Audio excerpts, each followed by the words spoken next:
Γεια σας, καλώς ήρθατε στο κανάλι μου, είμαι η Λένα Σεπτέμβρη. Σήμερα θα μιλήσουμε για τα guest tags.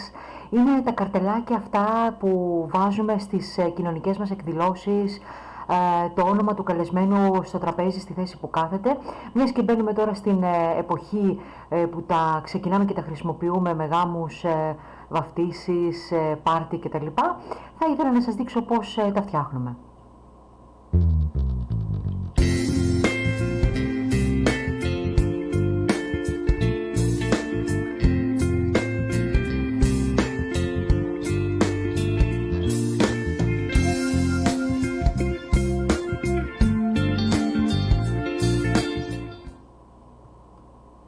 Λοιπόν, για τα καρτελάκια που λέγαμε, τα καρτελάκια θα δείτε μερικά είναι σαν αυτά εδώ, δεν ξέρω αν φαίνεται καλά, μάλλον θα αλλάξω την κάμερα να τα δείτε εδώ. Θα τα δείτε πώς θα τα φτιάξουμε τώρα και τα καρτελάκια αυτά. Λοιπόν, αυτά λέγονται guest tags, είναι οι ετικέτες των επισκεπτών, αν θέλουμε να το μεταφράσουμε στα ελληνικά. Είναι μια νέα μόδα που έχει έρθει τα τελευταία χρόνια στην Ελλάδα. Βάζουμε το όνομα του καλεσμένου μπροστά στη θέση που κάθεται και έτσι ο κάθε καλεσμένος ξέρει πού θα καθίσει και ποια είναι η θέση του στο τραπέζι. Υπάρχουν πάρα πολλοί τρόποι που κάνουμε καρτελάκια τέτοια. Δεν είναι μόνο από χαρτί, υπάρχουν από διάφορα άλλα υλικά που τα φτιάχνουμε. Σήμερα θα σας δείξουμε το χαρτί, κάποια στιγμή στην πορεία θα δείξουμε και άλλα. Θα σας πω κάποια tips πώς μπορείτε να τα γράψετε, πώς μπορείτε να τα φτιάξετε και μετά αφήνετε την φαντασία σας ελεύθερη και τα διακοσμείτε εσείς όπως θέλετε. Λοιπόν, για να τα ξεκινήσουμε, εδώ είναι αυτά που είναι ήδη έτοιμα, θα τα δούμε πάλι και μετά. Λοιπόν, αυτό που χρειάζεστε είναι καρτελάκια, τα οποία καρτελάκια θα τα διπλώσετε, θα σας δείξω πώς σε λίγο και θα τα γράψετε. Υπάρχουν δύο τρόποι να τα διπλώσετε τα καρτελάκια σας, είτε κατακόρυφα. Αυτό είναι ένα καρτελάκι το οποίο έχει 13 εκατοστά, περίπου τόσο είναι ωραίο να το κάνετε για να φαίνεται και το όνομα και να είναι και ευκρινές στο τραπέζι, γιατί συνήθως τα τραπέζια γίνονται βράδυ. Λοιπόν, ο ένας τρόπος είναι να το διπλώσετε κατακόρυφα, ο άλλος τρόπος είναι να το διπλώσετε κατά μήκος. Ο κατακόρυφος τρόπος το κάνει λίγο πιο ψηλό το καρτελάκι. Στον κατά μήκος τρόπο έχετε πιο πολύ χώρο να γράψετε το όνομα. Συνήθως στα καρτελάκια, αναλόγως βέβαια τι σχέση έχουμε με τους καλεσμένους, δηλαδή αν κάνετε ένα τραπέζι στο σπίτι σας που είναι οι φίλοι σας και έχετε 8-10 άτομα, τότε σε αυτές τις περιπτώσεις γράφουμε μόνο το όνομα, δεν είναι ανάγκη να γράψουμε και το επώνυμο. Όταν όμως είναι ένα μεγαλύτερο τραπέζι, ένας γάμος, μια βάφτιση, εκεί θα γράψετε και το επώνυμο. Είναι καλό να γράψετε και το επώνυμο, γιατί ξέρετε μπορεί να είναι και οικογένειες που είναι 2-3 άτομα με το ίδιο όνομα, οπότε είναι καλό να υπάρχει και το επώνυμο. Λοιπόν, πώς θα διπλώνετε τώρα? Θα διπλώσω πρώτα ένα οριζόντιο και μετά κάποιο κατακόρυφο. Καταρχάς, αν θέλετε να τα διπλώσετε, η πιο σωστή λύση είναι πίσω να αφήσετε κάποιο κενό, μην είναι δηλαδή ακριβώς ίσα διπλωμένο. Γιατί τώρα αυτό? Όταν το διπλώσετε λίγο πιο πάνω, τη μία πλευρά από την άλλη και την κλείσετε.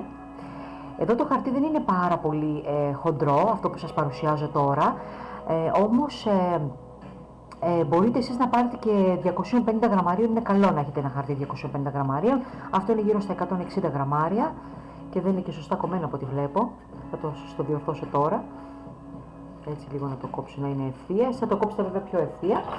Λοιπόν, όταν λοιπόν είναι η πίσω μεριά πιο κοντή, τότε όταν το βάζω στο τραπέζι, το καρτελάκι πέφτει και φαίνεται καλύτερα το όνομα. Ενώ αν είναι ίσα, οι πλευρές της είναι λίγο πιο όρθιο. Λιγάκι πιο κοντή λοιπόν η πίσω πλευρά. Το ίδιο ισχύει και για το κατά μήκος. Αν το διπλώσετε, λιγάκι η πίσω πλευρά να είναι λίγο πιο κοντή, έτσι ώστε να ξαπλώσει. Χαρτιά υπάρχουν πάρα πολλά. Εγώ τώρα έχω εδώ ένα ιβουάρ χαρτί, όμως μπορείτε να πάρετε ό,τι χαρτί, ό,τι χρώμα χαρτιού θέλετε, αρκεί να μπορείτε να το γράψετε πάνω. Μην είναι δηλαδή πολύ ηλουστρασιόν και δεν γράφετε το χαρτί, μπορείτε όμως να πάρετε χρωματιστά ανάλογα τη διακόσμησή σας, ό,τι χαρτί θέλετε. Λοιπόν, εδώ ας τα διπλώσω και τα υπόλοιπα, τα καρτελάκια, για να σας κάνω τις μερικές δοκιμές, να δείτε πώς γράφονται.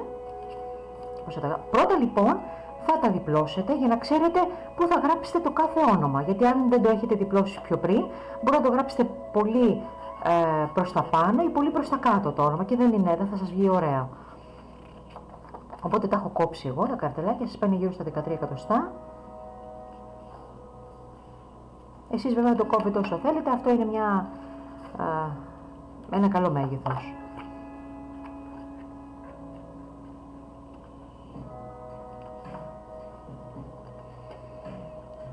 Και πόσα έχουμε εδώ, έχω 3, 4, ας κάνω κι άλλο ένα κατά μήκος. Λοιπόν, τα έχετε διπλώσει όλα τα καρτελάκια σας, τα έχετε έτοιμα, έχετε κάνει την τσάκιση εδώ, οπότε ξέρετε τώρα που θα κάνετε τη γραμμή. Καλό είναι να κάνετε γραμμή για να γράψετε, εκτός αν θέλετε να είναι πιο free η γραφή σας και να μην είναι σε ευθεία. Αν είναι ένα πιο επίσημο τραπέζι, είναι καλύτερο να είναι σε ευθεία, γιατί διαβάζετε και πιο εύκολα. Ενώ αν είναι ένα τραπέζι στο σπίτι μέχρι 8-10 άτομα, τότε δεν έχετε και τόσο πρόβλημα. Γιατί όταν είναι η γραφή φλόρης και είναι ακανόνιστη, λίγο πιο πάνω, λίγο πιο κάτω, δεν διαβάζετε εύκολα. Οπότε καλύτερα να βάλετε μια γραμμή να διαβάζετε, να είναι ευθυγραμμισμένο το όνομα και να το διαβάσει ο καλεσμένος σας πιο εύκολα. Οπότε, αν αυτή τη στιγμή έχετε όνομα και επώνυμο, θα υπολογίσετε περίπου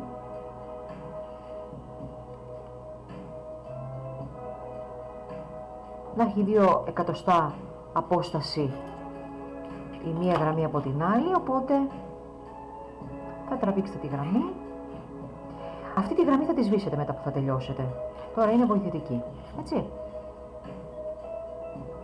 Είναι 2 γραμμές αν γράψετε όνομα και επώνυμο. Αν δεν γράψετε όνομα και επώνυμο, αλλά μόνο μία, θα υπολογίσετε περίπου στη μέση. Αυτό είναι περίπου στα 6, ας το βάλουμε περίπου στο 3.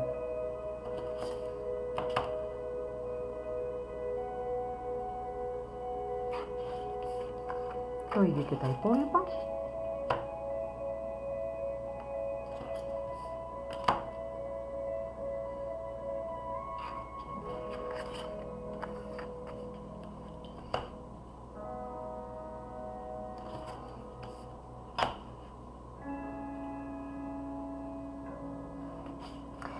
Και έτσι έχουμε βάλει τις γραμμές στα κατακόρυφα καρτελάκια.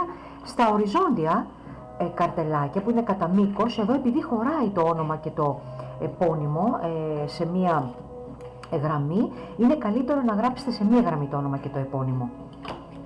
Οπότε σε αυτό το σημείο, για παράδειγμα, θα τραβήξω μία γραμμή, οπότε είτε είναι μόνο όνομα, είτε είναι όνομα και επώνυμο, θα τα γράψετε. Εδώ καλό είναι να μετράτε, τώρα δεν είχα μετρήσει, στα 2, έτσι ώστε όλα σας τα καρτελάκια να έχουν γραφεί στην ίδια ευθεία. Μην είναι δηλαδή το ένα όνομα πολύ χαμηλά, το άλλο πολύ ψηλά, γιατί θα είναι το ένα δίπλα στο άλλο στο τραπέζι, οπότε αυτό είναι κάτι που φαίνεται. Καλό λοιπόν είναι να το φτιάξετε από πριν. Λοιπόν, εδώ έχω φτιάξει μερικά καρτελάκια με διάφορες γραμματοσειρές. Μπορείτε να χρησιμοποιήσετε τη δική σας γραμματοσειρά αν δεν ξέρετε καλλιγραφία, ή διαφορετικά θα μπείτε στο κανάλι μου που υπάρχουν κάποιες γραμματοσειρές να δείτε. Θα μπείτε σε κάποιο, επίσης στο κανάλι μου είναι το φτιάχνω τα γράμματά μου, που εκεί σας παρουσιάζω τα γράμματα, κάποια γράμματα να τα δείτε, ή αλλιώς βλέπετε από το YouTube ή από το ίντερνετ κάποιες γραμματοσειρές που σας αρέσουν. Διαφορετικά κάνετε τη δική σας, που και αυτή πάλι θα είναι πάρα πολύ ωραία. Λοιπόν, για να γράψω για λίγο, εδώ αυτό χρησιμοποιώ το μαρκαδόρο Tombow, που έχει και λεπτή μύτη και χοντρή μύτη, brush pen, έτσι, Tombow, τις χρησιμοποιούμε αρκετά και στην καλλιγραφία, λέγονται brush pens. Λοιπόν, ας γράψουμε με το όνομα Μαρία. Εδώ επιλέγω να το κάνω με κεφαλαία. Έτσι. Και εδώ είναι μια εναλλακτική του.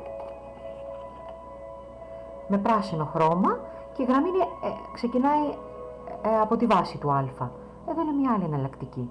Βλέπετε πόσο ωραίο δείχνει πάνω στο τραπέζι να καθίσει ο καλεσμένος σας και να δει το όνομά του και να ξέρουν ότι αυτά τα καρτελάκια τα παίρνουν μετά, γιατί όλοι θέλουν το όνομά τους να το έχουν γραμμένο. Ο κόσμος είναι ερωτευμένος με το όνομά του, να το ξέρετε αυτό.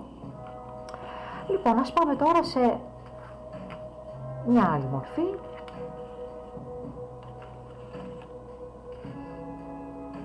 Ας πάρω μάλλον ένα μπλε μαρκαδόρο.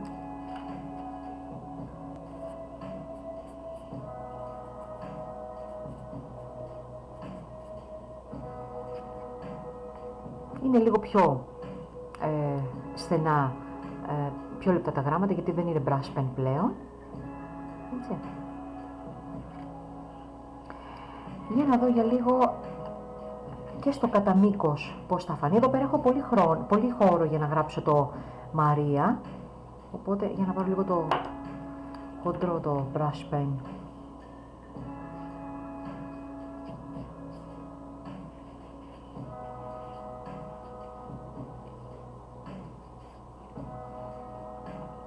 Βλέπετε στο κατά μήκος έχω χώρο να απλωθώ.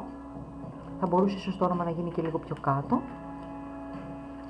Για να γράψω για λίγο και με μία πένα.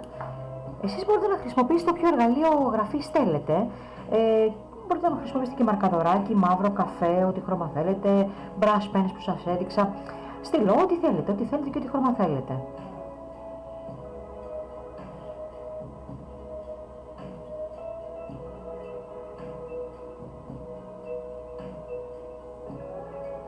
Και το άπλωσα λιγάκι.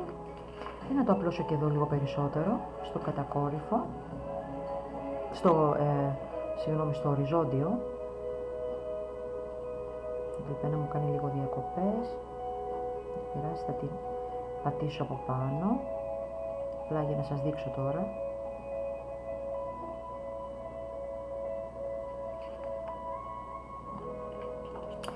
Και για να πάω και λίγο και σε... εδώ επειδή έχουμε δύο σειρές, θα γράψω όνομα και επώνυμο. Για να δούμε λοιπόν πώς μπορούμε να το κάνουμε αυτό.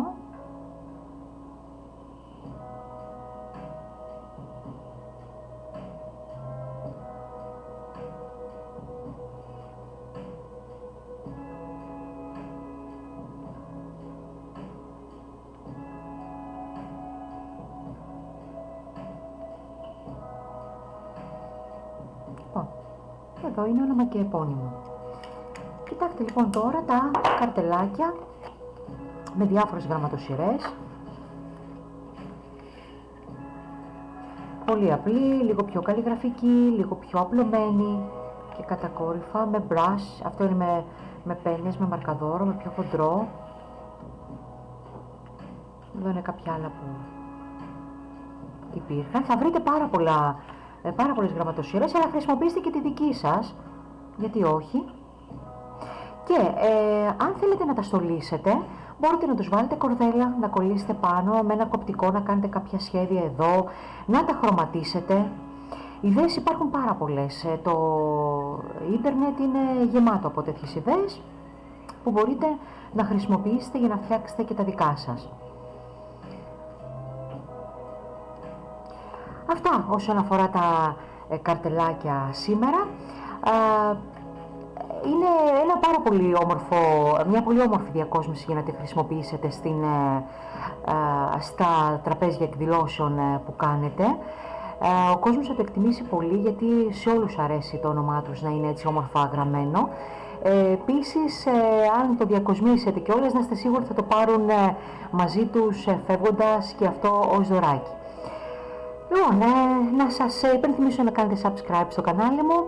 2 φορές την εβδομάδα, Τρίτη και Παρασκευή, υπάρχουν καινούρια βίντεο για διάφορα θέματα και για καλλιγραφία και για ιδέες, για fountain pens, για βελτίωση γραφής, για πάρα πολλά θέματα. Είπαμε, ο χώρος της γραφής είναι ανεξάντλητος. Δίπλα στο subscribe υπάρχει το καμπανάκι που αν το πατήσετε σας ενημερώνει το YouTube για νέα βίντεο. Στα σχόλια από κάτω μπορείτε να γράψετε κάποιες προτάσεις που θέλετε να συζητήσουμε, να μου δώσετε και εμένα το έναυσμα για κάποιο επόμενο βίντεο ή κάποιες απορίες αν έχετε, με χαρά να τις συζητήσουμε. Μέχρι την επόμενη φορά, γεια σας!